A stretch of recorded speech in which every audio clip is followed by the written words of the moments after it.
Hello again and welcome to my Married to Autism channel. You know, it occurred to me the other day, and I kind of had my reasons for doing it at the start, but now I'm thinking that was kind of silly. But it occurred to me that I've never actually introduced myself or even said my name. And it's because I suppose outside of this I have other things that I do that I don't want to get mixed up in this. But anyway, my name is Jodie, for those who have wondered. Nice to meet you. Thank you for being here. Really appreciate it. So today I want to talk about something really heavy that's been weighing me down lately. Oh, so much weighing me down lately.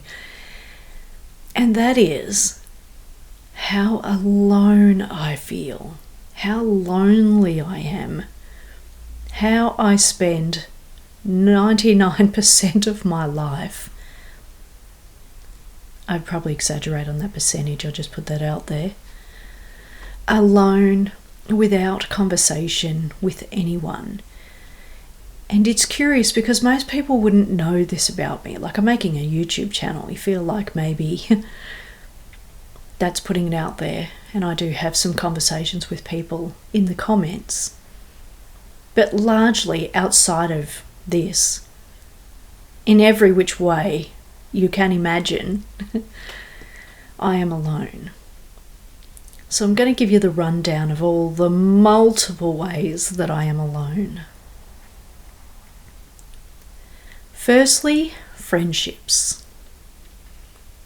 As mentioned in my previous video, I have some really good friends that I do things with. And in most cases, those things are few and far between. My friends aren't close, either locale or other. We have commonalities, which is why we're friends. But we also have massive differences in interests. So in that regard, I have often not had people to do the things that I enjoy with. I don't have people to do those things with. I've had numerous people sort of remove themselves or distance themselves from my life because it's a heavy life and they just cannot fathom why I stay. But on that note, I'll just say, stay tuned right to the end of this video for a trippy, what do you call it, plot twist. It will probably floor you. I'm just putting that out there. So then I've got acquaintances, people that I've met over the years that I've tried to build friendships with. And they just haven't gone well for various reasons. And I think that a vast many people can relate to this as I say it. All of those friends who say we should catch up soon, and then unless you do the contacting, you never hear from them again. So I have a number of friends like that as well. They're really lovely people. They're not awful or anything. They're just busy, I guess. They just don't fathom or think about the fact that I'm like so lonely that I'm hanging for them to instigate something. And I'll give them clues. Like they'll say, we should catch up soon. And I'll write back and say, absolutely. Let me know when you're free next and what you'd like to do. So handball, right? Ball's in your court. And I wait. And nope. And so as I say, those people don't really realise, I think, that I'm like hanging to do stuff with people and that I spend majority of my time alone. And so they think maybe their once every 3 months catch up is, good. Then there's work. So I do online sales. There's not a lot of conversation with online sales.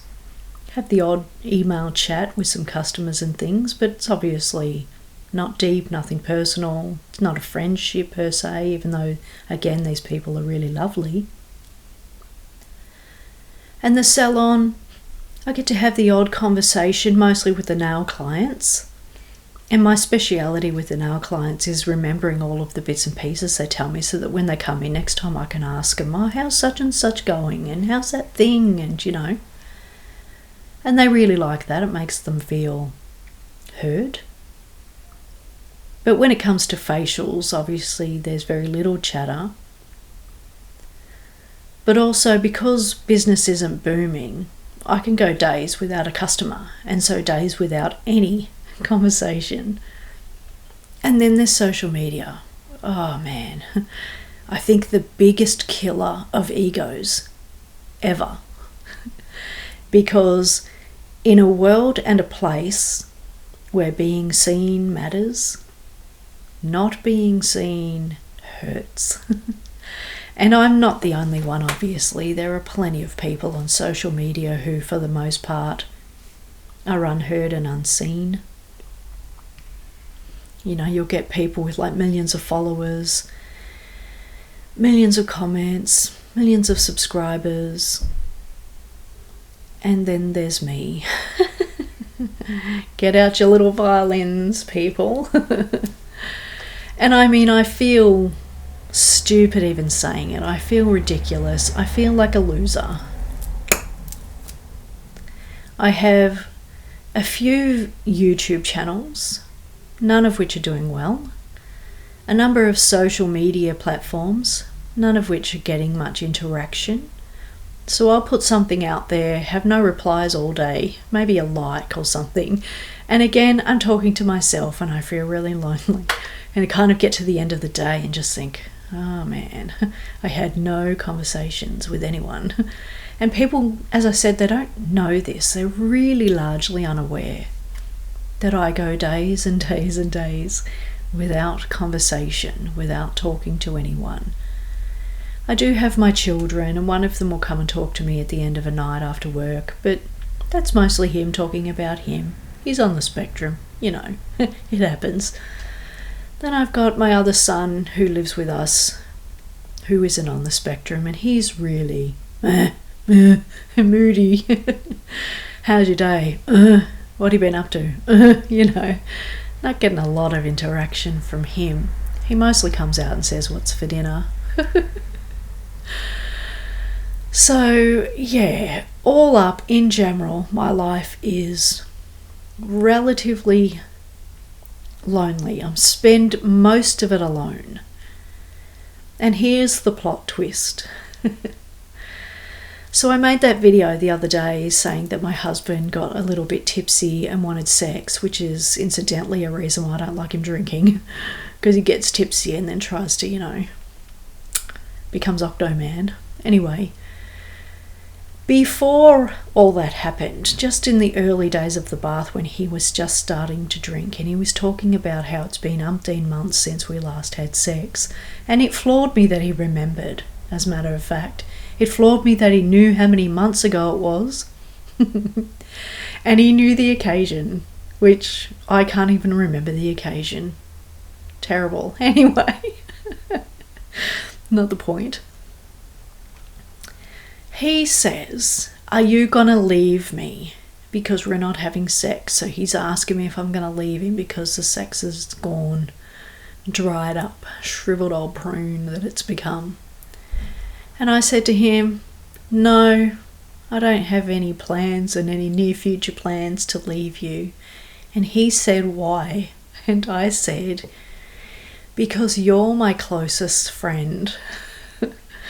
And that's the plot twist. Here I am in this autistic relationship with this guy who's not super affectionate, he's not super complimentary, not super loving. But he is the only person I can do stuff with on any type of regular basis. And it might be something simple like, I'll say, let's go to the beach and he'll come with me. Or let's go to a cafe and he'll come with me. Or let's watch a Netflix movie together and he'll come and sit with me. He's the only person in my life I have who does stuff with me. And even though our conversations are frustrating, sort of low-key, not very deep, and I don't like talking to him on the phone at work because it's really frustrating. Again, he's one of the only people I have to talk to. And when he's not away, and he's just around the house, we have some general banter, which is more than I get when he's away. So, yeah, plot twist, he's my closest friend. Anyway, like I said, it's a pretty dark one. Comment below, can you relate? Has your world shrunk since getting in a relationship with your autistic person? And it's not that mine did that whole abusive thing where they try to keep you away from people.